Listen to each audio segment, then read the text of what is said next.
Hello everyone, welcome back to your TOEFL reading comprehension study. This is the second half of the second passage of Unit 9 of your TOEFL reading comprehension book 2. This is a continuation. Okay, the subject of the title of the passage was the cliff and erosion.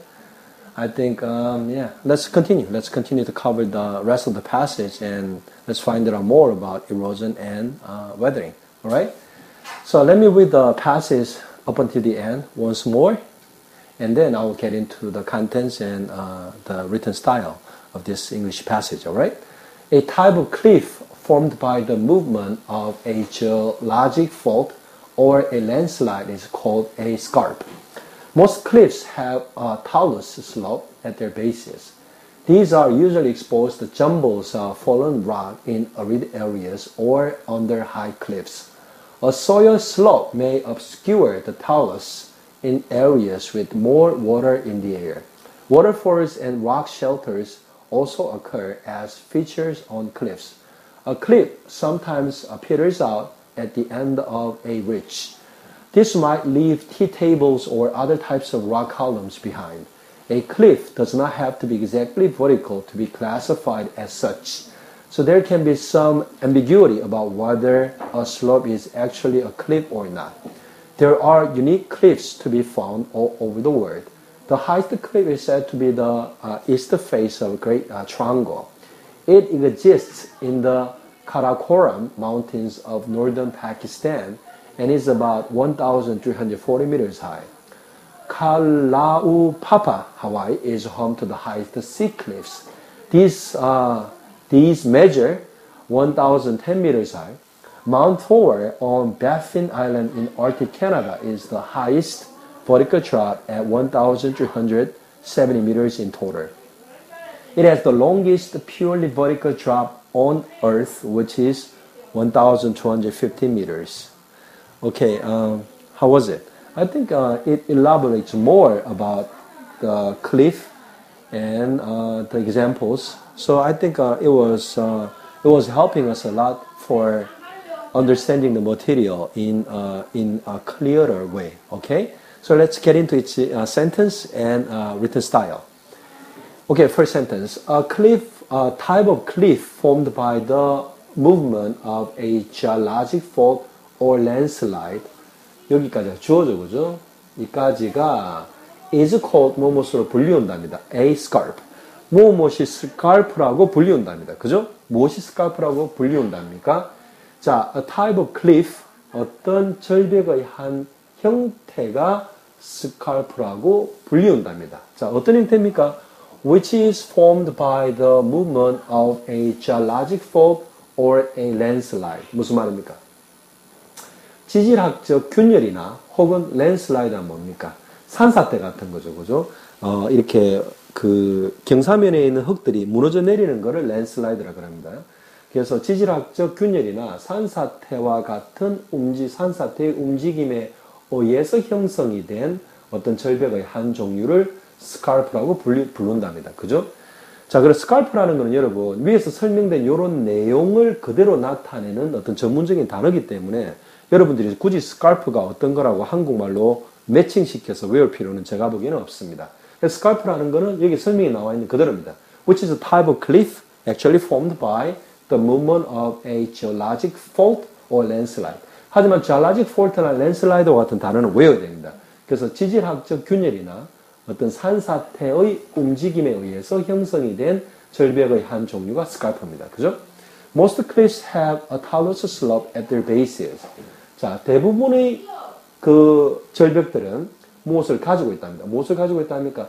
A talus slope. 자, talus slope도 마찬가지입니다. 슬롭이라는 거는 경사면입니다. 그죠? 클립은 거의 버리컬에 가까운 거고, 슬롭은 경사가 지는 건데, 어떤 이런 그 절벽을 슬롭 중에서도 탈로스 슬롭이라 하는 거가 설명이 나오는 겁니다. 그죠? 그래서 대부분의 뭡니까?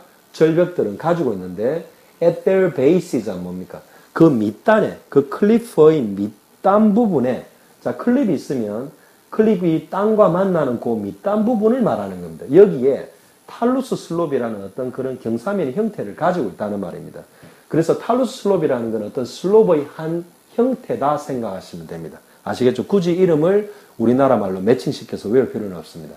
그래서 대부분의 클립은 이렇게 버리칼로 떨어지는 대부분의 암석으로 이루어지는 이런 클리프는 탈루스 슬롭이라는 경사면의 형태를 at their bases, 그 밑단에, 그죠? 이건 땅이죠, 그죠?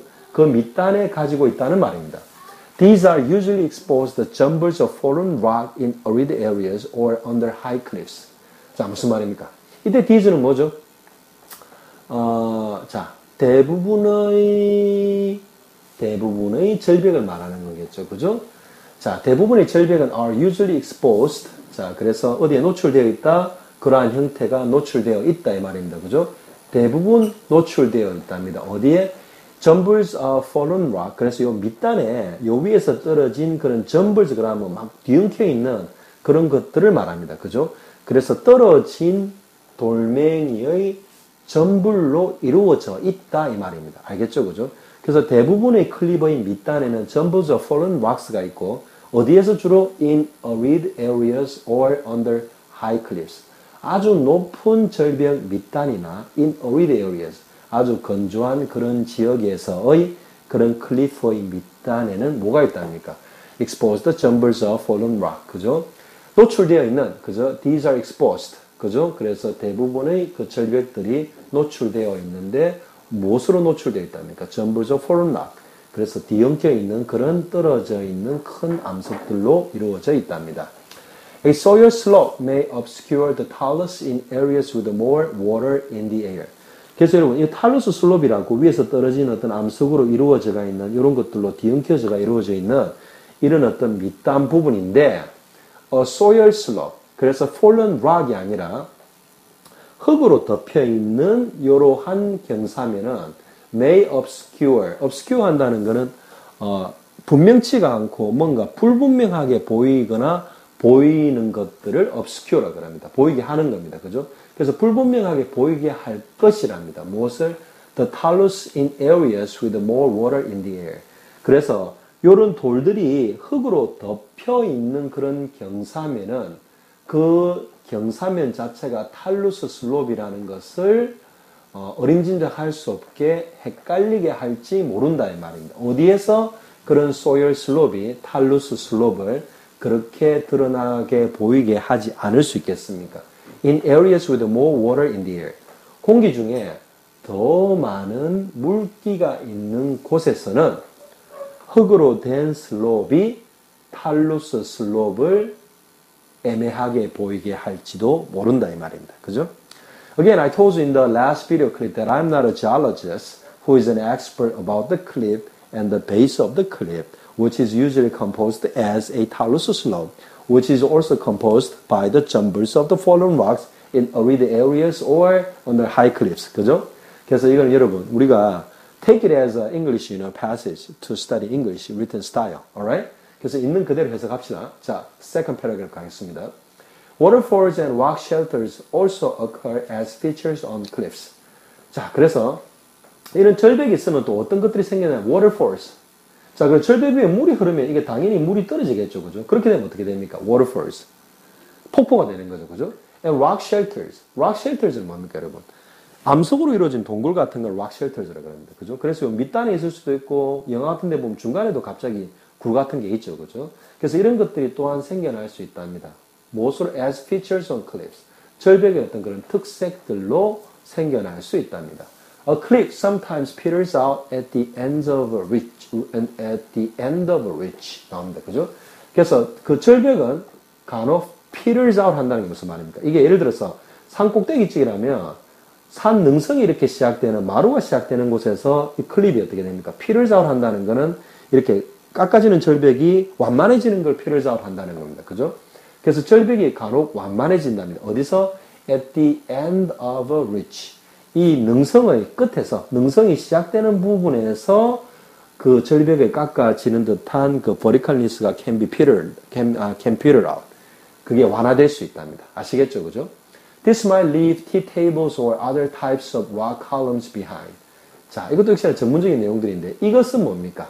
어떤 내용, 앞에 있는 내용 전체를 말하는 겁니다. 그래서 절벽이 간혹 능성의 끝에서 이렇게 완화되는 것이 might leave, 무엇을 남겨둘지 모른답니다.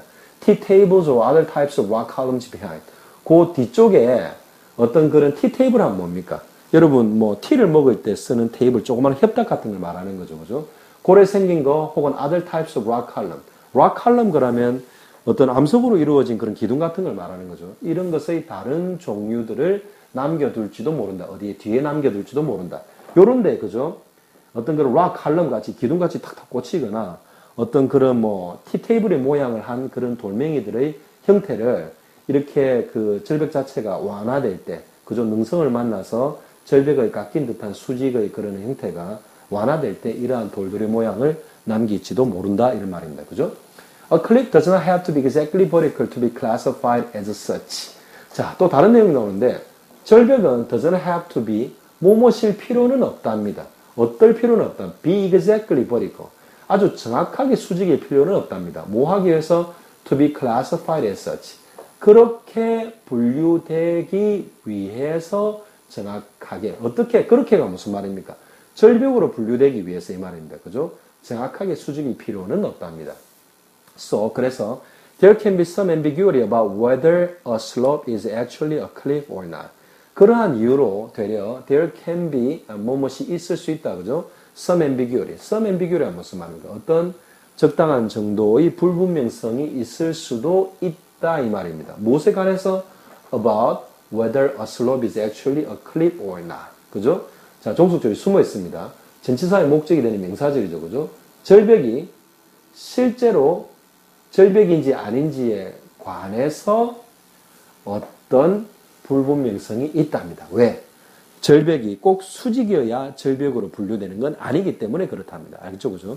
그래서 절벽이 수직이 아닌 절벽도 절벽일 수 있기 때문에 어떤 절벽을 보고 그게 수직이 아닌 절벽을 보고 특히나 절벽인지 아닌지 구분하는 데는 some ambiguity, 어떤 정도의 불분명성이 있답니다. There are unique cliffs to be found all over the world. 자, unique cliffs가 있답니다. 아주 독특한 절벽들이 있답니다. To be found. 발견되어지는 독특한 절벽들이 있답니다. 어디에? All over the world. 전 세계에 걸쳐서 아주 독특한 절벽이 발견되는 곳이 있답니다.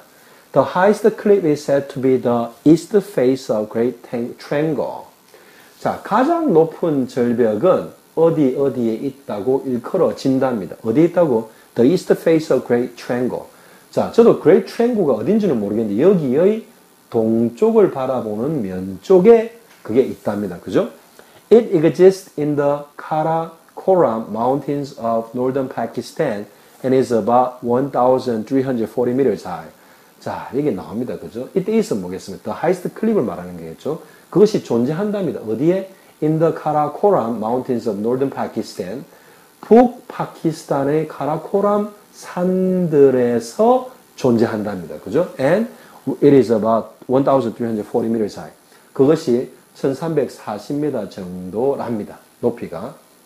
그 다음에 칼라우어 파파 하와이 is home to be the highest sea cliffs. 그 다음에 바다 쪽의 면에 있는 그죠? 가장 높은 절벽 이런 것들인데 그게 어디에 있답니까? 칼라우 파파 하와이. 칼라우 파파 하와이에 있는 칼라우 파파라는 그 지역은 is home to the highest sea cliffs. 어디 고향이다 이 말이죠. 얘들의 고향이다 이 말입니다. 그죠? 그래서 칼라우 파파 하와이가 the highest sea cliff. 바다 쪽의 가장 높은 절벽들의 고향이다. 그래서 그쪽에 가면 여기 칼라우 파파 하와이 가면 sea cliffs 중에서 highest한 것들이 많다는 말이죠. 그죠? These measure 1,010 meters high. 그래서 여기 있는 sea cliff들은 어떻답니까? measure.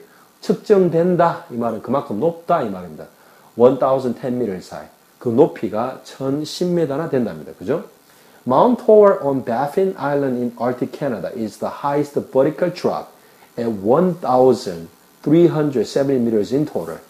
자, 자꾸 가장 높다 그러는데 어떤 게 가장 높은 좀 헷갈립니다. 왜 그러냐면 여기가 더 높죠. 그죠? 자, 그래서 일단 이 내용만 보도록 하겠습니다. Mount Tower.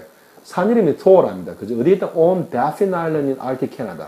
캐나다 극쪽, 북쪽이죠. 그죠? 북극 쪽의 그 베핀 섬에 있는 마운트 토어라는 산은 the highest vertical drop. 그 수직의 그 드랍이라는 게 떨어지는 게 가장 높답니다. 그게 얼마랍니까? At 1,370 meters high in total. 그 전체가 1,370m나 된답니다. 그래서 수직으로 떨어지는 게 1,370m입니다. 그죠? 합해서 그렇답니다.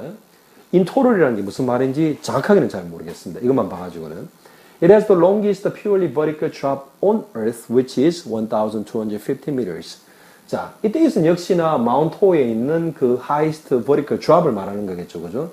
The longest purely vertical drop. 자, highest vertical drop, longest purely vertical drop. 헷갈립니다. 가장 긴 순전히 직각으로 떨어지는 게 그게 뭡니까? 지구에서 가장 긴 순전히 직각으로 떨어지는 것을 가지고 있답니다.